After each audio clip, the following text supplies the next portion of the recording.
Setelah dicatat di Iliyin, Allah berkata kepada ruh tersebut, pulanglah kamu ke bumi. Karena aku sudah berjanji, aku ciptakan kamu dari bumi, aku akan kembalikan kamu ke bumi, dan aku akan bangkitkan kembali kamu dari bumi.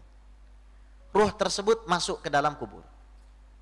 Ketika suara peziarah sudah tidak terdengar, ketika sandal orang yang membawa keranda sudah lagi tidak terdengar, maka datanglah malaikat berwajah seram dan berkata kasar, Mar Rabbuka. Ini tidak pandang bulu.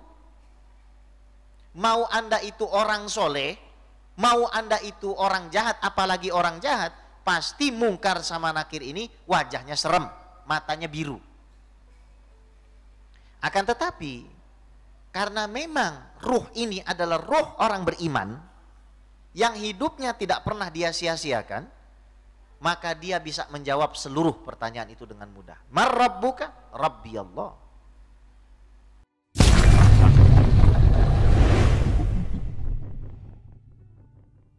Nah, kemudian kata Nabi SAW, datang malaikat Israel membisikkan kepada orang tersebut, ya ayyatuhan nafsul mutmainnah, irji'i ila rabbiki radiyatan mardiyah. Wahai jiwa yang tenang, kembalilah kamu kepada Tuhanmu dalam keadaan kamu ridha dan diridhoi olehnya. Ruh begitu mendengar perintahnya Israel itu tidak bisa nunggu lagi.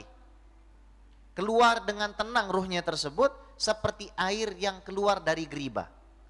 Pelan keluarnya itu, tidak sama sekali merasakan erangan, kesakitan. Dan Anda tahu, kalau ruh orang beriman itu keluar, imannya sangat luar biasa kuat.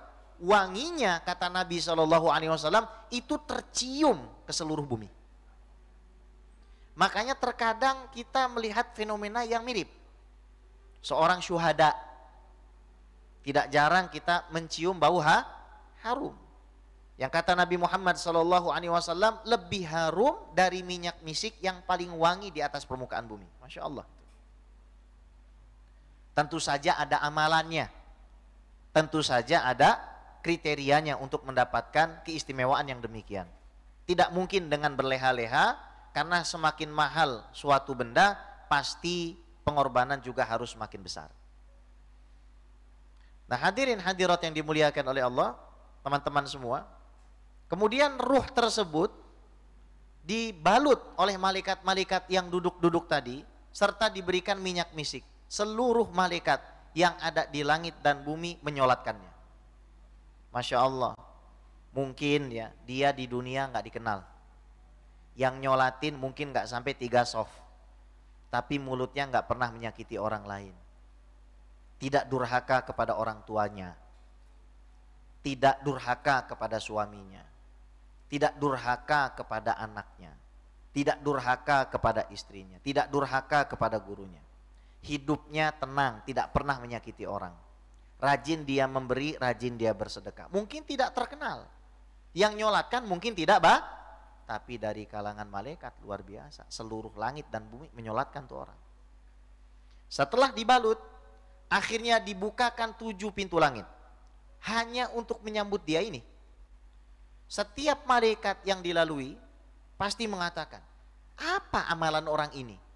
Sampai begitu dimuliakan sama Allah Subhanahu wa ta'ala. Kita sampai diperintahkan untuk nyolati dia. Kita sampai diperintahkan untuk ngarak ruhnya. Kita sampai diperintahkan untuk menyambut dan membuka 7 pintu langit. Ini orang amalannya apa? Malaikat aja nggak tahu. Malaikat saja tidak tahu. Makanya pahala puasa itu, antum tahu nggak maksudnya? Semua pahala itu kan untuk Allah. Tapi kenapa ketika nyebut puasa, Allah mengatakan fa innahu li wa ana ajzi bihi. Puasa itu untukku. Aku yang akan membalasnya. Amalan selain puasa, malaikat tahu catatannya. Amalan selain puasa, itu malaikat tahu catatannya.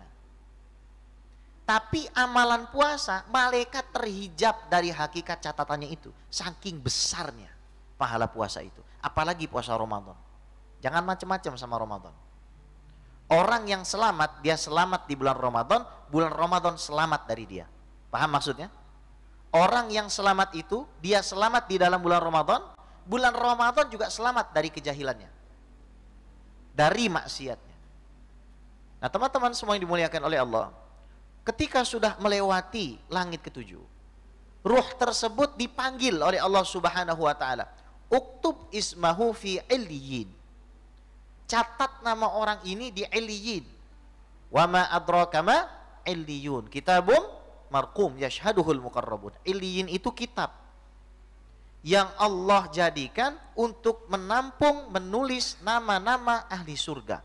Semoga kita semua tercatat di illiyin. Setelah dicatat di illiyin, Allah berkata kepada ruh tersebut, pulanglah kamu ke bumi.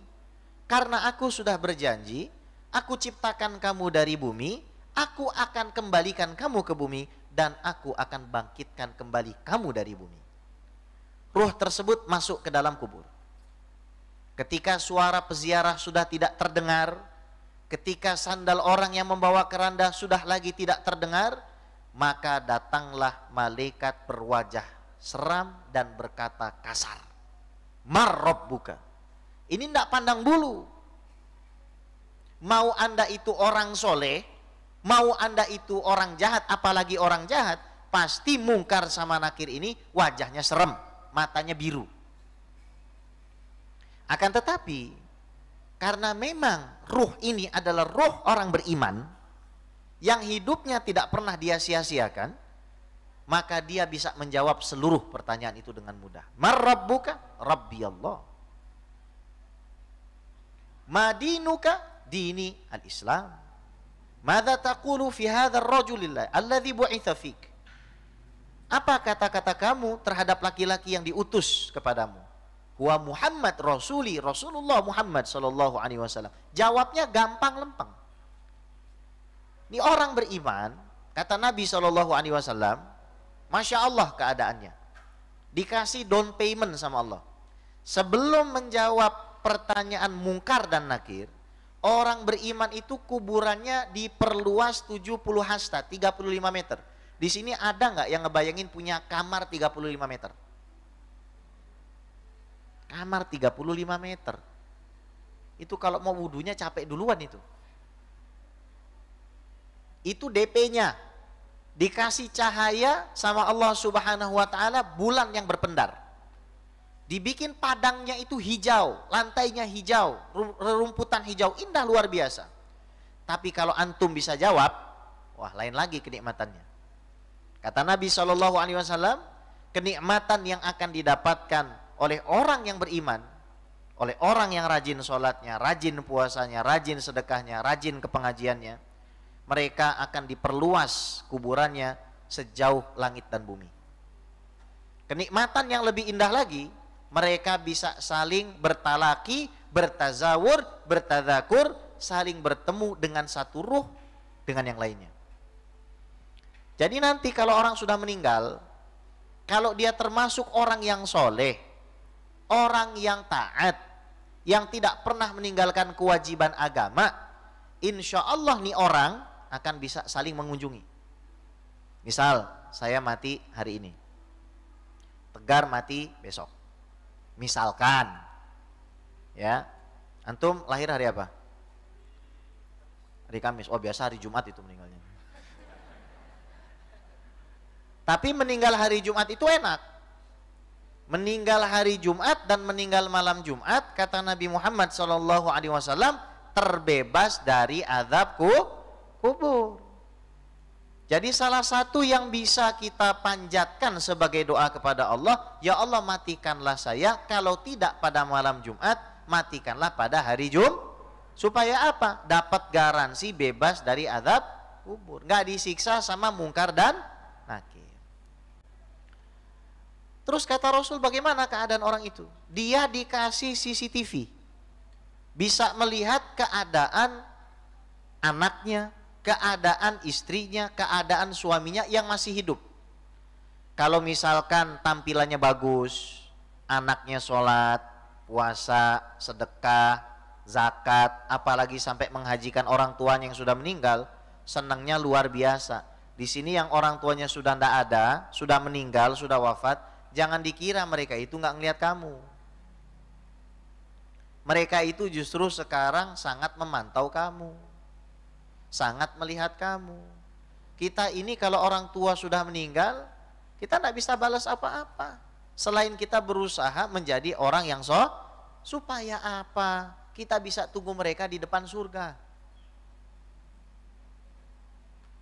Kita bisa nanti orang tua kita di depan surga. Mungkin orang tua kita bukan orang yang soleh, tapi jangan sampai kita sia-siakan kesempatan untuk menjadi anak yang soleh.